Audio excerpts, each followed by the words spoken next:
극한의 함수의 극한에 대한 성질을 좀 배워봅시다. 두 함수 fx, gx에 대하여 리미트 xa fx가 알파 요거는 극한값이 존재한다, 뭐 수렴한다 이런 얘기인 거지. fx라는 함수는 x는 a에서 극한값이 존재한다. 또 리미트 xa gx 베타라고 되어 있죠. gx라고 하는 함수도 x는 a에서 극한값이 존재한다 라고 되어 있어요. 이렇게 극한값이 존재하는 함수들에 대해서 첫 번째 뭐라고 되어 있느냐, 리미트 xa k 곱하기 fx라고 되어 있는데 실제로 이 문제에서는 뭐 이 개념에서는 x가 변수인 거야. x가 한없이 a에 가까워진다 라고 하는 거지. 근데 k는 실제로는 x랑은 상관이 없는 거잖아. 이런 걸 보통 뭐라고 많이 부르냐면 실수배라고 얘기를 하는데, 그 옆에 써져 있겠죠. k는 뭐라고 되어 있어? k는 상수라고 되어 있지. 우리가 보통 생각하는 어떤 실수, 정해져 있는 숫자를 얘기하는 거야. 이거를 이렇게 바꿀 수 있다. k의 리미트 xa fx 뭐 거의 똑같은 거 아니냐 싶겠지만 의미가 완전 다른 거야. 이건 이런 거지. 이 좌변에 있는 kfx의 리미트가 붙어 있는 거는 일단은 fx라고 하는 식에다가 k를 곱해야 되는 거야. 곱하는 게 먼저야. 그 상태에서 x는 a에 대한 극한값을 구하는 거고, 이거는 그게 아니고 k가 리미트 앞에 붙어 있지. 요렇게 곱해져 있는 거야. 그러니까 그냥 fx만 가지고 극한값을 구한 다음에 거기다가 k를 곱한다라는 얘기야. 그러니까 순서상의 차이가 있는 거지. 곱하기를 먼저 한 다음에 식 자체에다가 곱하기를 먼저 한 다음에 a 극한값을 구하는 거고, 이건 극한값을 구한 다음에 k를 곱하는 거고, 얘는 이 부분, 이 극한값 자체가 여기 알파라고 주어져 있지. 그러니까 이건 당연히 우변 같은 경우에는 당연히 k 곱하기 알파가 되는 거야. 이 통째로가 여기 알파라고 주어져 있으니까. 근데 얘도 뭐가 된다는 얘기야. k 곱하기 알파가 된다라는 얘기인 거예요. 그러니까 실수가 곱해져 있을 때는 걔를 고려하지 않고 이쪽에서 극한값을 구한 다음에 거기다가 k를 곱하면 된다라는 얘기야. 아주 간단한 얘기인 거지. 뭐 예를 들어서 이런 거죠. 리미트 x가 3으로 가는데 x라고 돼 있어. x가 3으로 가는데 x는 어디로 갈까요? 똑같은 얘기잖아. x가 3으로 가면 x는 당연히 3으로 가는 거지. 그러면 리미트 x가 3으로 가는데 이 x는 어떻게 될까요? 그때부터는 요거는 x가 3으로 가니까 x는 어디로 가는가라고 물어봤으니까 똑같은 얘기를 반복한 거지. x가 3으로 가면 당연히 x가 3으로 가는 거지. 그렇잖아? 근데 이거는 x가 3으로 갔을 때 이 x는 어디로 가느냐라고 되어 있으니까 얘랑은 약간 의미가 다르죠. 이거는 요거랑 똑같은 얘기인 거고, 얘는 어쨌든 2를 곱했으니까 좀 다른 얘기가 되는 거잖아. 하지만 이런 것도 어떻게 구할 수 있다고? 2는 x랑 상관없는 실수가 곱해져 있는 거니까 2 곱하기 리미트 x 3x로 바꿔줄 수 있다고. 그럼 얘는 3이었으니까 2를 곱해서 6 이렇게 답을 구할 수 있다라는 얘기죠. 요 실수를 곱한 것을 앞으로 빼낼 수 있다라고 하는 성질 때문에 굉장히 많은 형태예요. 그러니까 한 개만 알아도 그거랑 관계되어 있는 여러 가지 것들의 극한값을 계산을 할 수가 있다라는 얘기야. 그러면 진짜로 이렇게 하느냐? 진짜로 매번 2를 앞으로 뺀 다음에 계산을 하느냐? 그렇지는 않죠. 대부분은 그냥 3을 대입해서 2, 3은 6 이렇게 계산을 하기는 합니다. 문제가 발생하지 않는다면, 여기서 문제가 발생하지 않는다면 이라고 내가 얘기했지, 그지? 그 문제가 발생하는 거는 다음번에 설명을 해줄게요. 두 번째, 리미트 x가 a로 갔을 때 fx 플러스 gx 마찬가지.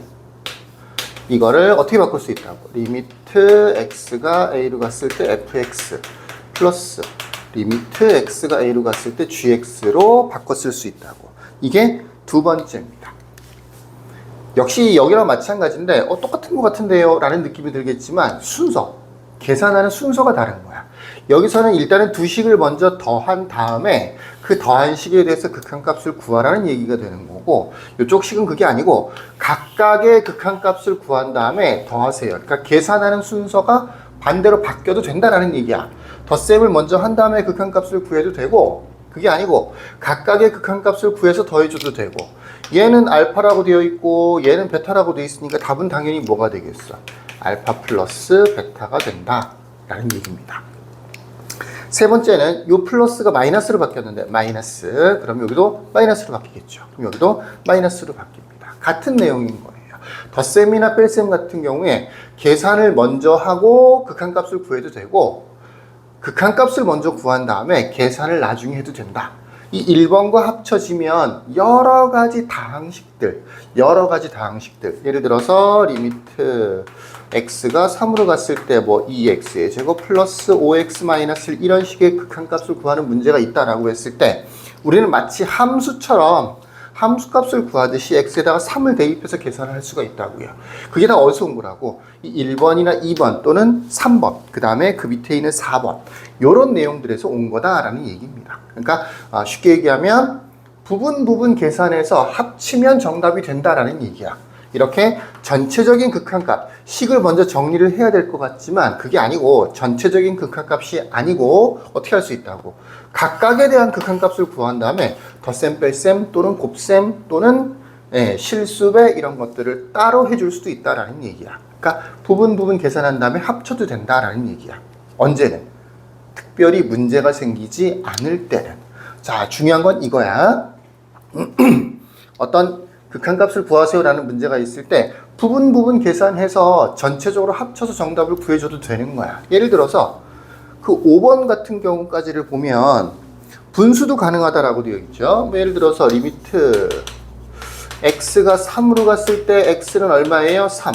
이거 하나만 가지고도, 요거 하나만 가지고도 거기에 있는 성질들 1, 2, 3, 4, 5번에 있는 성질들을 합치면 이런 것도 풀 수 있다는 얘기야. 리미트 x가 3으로 갔을 때 뭐 x 제곱 플러스 2x 플러스 1 분모 뭐 2x 플러스 3 이런 거 분수식이죠.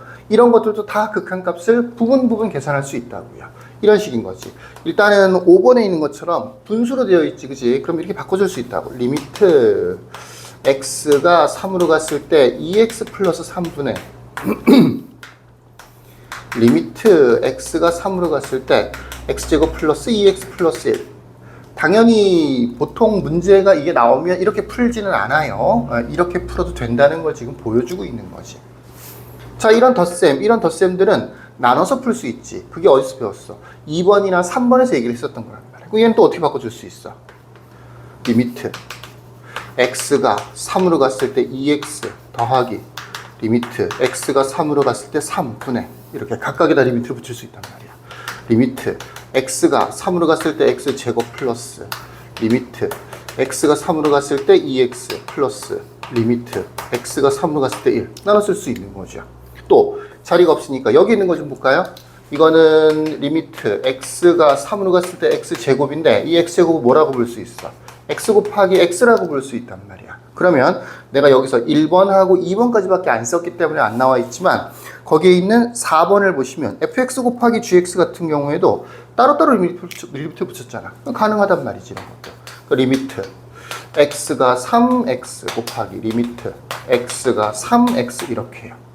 되겠죠? 여기 있는 요것도 2x 같은 것도 리미트 x가 3으로 갔을 때 2x 같은 것도 뭐로? 리미트 2는 실수니까 2 곱하기 리미트 x가 3으로 갔을 때 x로 되죠? 밑에 있는 2x 뭐 마찬가지죠? 상수는 지지난 영상에서 배웠죠. 그냥 1인 거예요. 상수일 때는 그냥 3인 거야. 자, 그러니까 이거 하나만 알고 있으면 요것도 계산할 수 있고, 이게 3 곱하기 3이잖아. 그게 9가 될 거 아니야. 이것도 2가 나간다는 걸 알 수 있으니까 6 되는 거고, 이건 1인 거고, 이건 6 되고 3 되고 각각을 다 계산을 해서 합쳐서 문제를 풀어줄 수가 있다라는 얘기지. 이거 한 개만 알아도 다 풀 수 있단 말이야. 다항식, 분수식 이런 거예요. 그럼 이제 진짜로 이렇게 일일이 나눠서 쓰는 건 아니다라고 했었죠. 어떻게 하느냐? 이렇게 할 거니까 이 문제를 풀 때도 그냥 마치 x에다 그냥 3을 대입하듯이 요거는 3이 될 테니까 2 곱하기 3은 6, 거기다 3을 더하면 9 이렇게.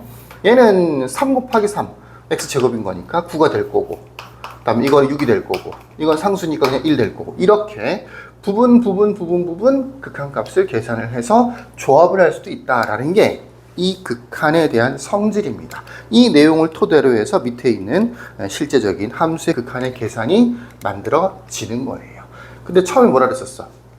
문제가 생기지 않는다면, 문제가 발생하지 않는다면, 문제가 발생하지 않는다면 어떻게 하면 된다고? 마치 대입하듯이 하나 대입하듯이 x에다가 3 대입하는 거나 마찬가지다 라고 생각하면 편하겠죠. x에다 3을 대입하듯이 문제를 풀어도 정답이 나온다. 왜? 실수배는 앞으로 나갈 수가 있고, 덧셈 뺄셈은 따로따로 극한을 붙일 수가 있고, 곱하기나 나누기도 마찬가지로 따로따로 붙일 수가 있으니까. 아무 문제가 발생하지 않는다면 각각의 리미트를 붙일 수 있기 때문에 덧셈, 뺄셈, 곱셈, 분수, 나눗셈, 그 다음에 실수배 이런 것들에 대해서 각각에 대해서 이렇게 리미트를 붙일 수 있기 때문에 각각의 극한값을 구해서 조합을 하면 되는 거기 때문에 문제가 발생하지 않는다면 그냥 대입하듯이 문제를 풀어도 괜찮다라는 얘기가 되는 거야. 계속해서 문제가 발생하지 않는다라고 되어 있죠, 그죠? 이게 엄청 중요한데 여러분들이 앞으로 풀 극한 문제들은 대부분 다 문제가 발생해요, 사실은. 대부분 다 문제가 발생을 합니다. 그 문제가 발생하기 때문에 다른 방식으로 문제를 풀어줘야 되는 거예요. 그 문제가 뭐냐? 보통 발생하는 문제가 뭐냐? 5번에 있습니다. 5번에 뭐라고 되어 있냐면 다른 거는 다른 조건이 없어. 다른 건 다른 조건이 없는데 5번만 어떻게 되어 있냐면 리미트 x가 a 그 다음에 분모 gx분의 fx라고 되어 있고, 요거를 리미트 x가 a의 gx분의 리미트 x가 a의 fx, 그러니까 요거는 베타고 요거는 알파니까 베타분의 알파 이렇게 하는 거잖아, 그지? 이렇게. 별거 아니죠. 분수, 나눗셈으로 되어 있어. 나눗셈을 먼저 해야 돼. 그 다음에 x에다가 x는 a에 대한 극한값을 계산을 해줘야 돼. 근데 그렇게 하지 않고 어떻게 한다고? 각각의 극한값을 구한 다음에 그 두 개를 가지고 이렇게 정답을 만들어낸다고. 이렇게 한다고 되어 있지만 얘만, 다른 1, 2, 3, 4번에는 없는 얘만 뒤에 다른 조건이 있어요. 단이라고 되어 있죠. 단 뭐라고 되어 있어? 베타는 0이 아니다 라고 되어 있어요. 뭐 사실 당연한 얘기라고 볼 수 있어. 분수로 만들었으니까 분모가 0 되는 건 말이 안 되는 거잖아, 그지? 뭐 0분의 3 이런 거 있을 수 없단 말이야. 예. 단 베타가 0이 아니다. 예. 요렇게. 아니 분수니까 당연히 분모 0 되면 안 되는 거잖아. 분모 0이면 어떻게? 그런 거는 보통 수학적으로는 정의되어 있지 않다라고 하는 거예요. 구조상으로도 문제가 될 수 있고, 여기서 얘기했던 문제가 발생하지 않는다에 해당되는 부분이 바로 이 부분이야. 뭐냐? 극한을 계산할 때 따로따로 그냥 대입하듯이 문제를 풀면 돼. 그럼 답이 나온단 말이야. 언제는? 문제가 발생하지 않는다며. 그럼 문제가 발생한다는 게 뭐야? 그게 바로 이거야. 문제가 발생한다는 게 뭐냐면 분모에 대입을 해봤더니 0이 되는 경우가 생길 수가 있어. 그리고 대부분의 시험 문제들은, 우리가 풀어야 되는 문제들은 다 이렇게 분모가 0이 되는 것들이 나와. 그러니까 항상 문제가 발생한다라고 봐야 되겠죠. 네. 아니면 항상 문제가 발생되는 그런 문제들만 우리가 풀게 되어 있는 거지. 약간 아이러니하죠?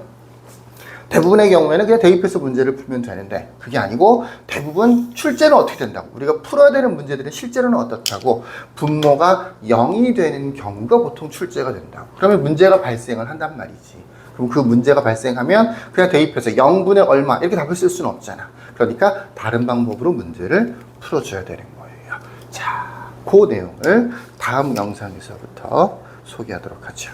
자, 여기까지. 끝.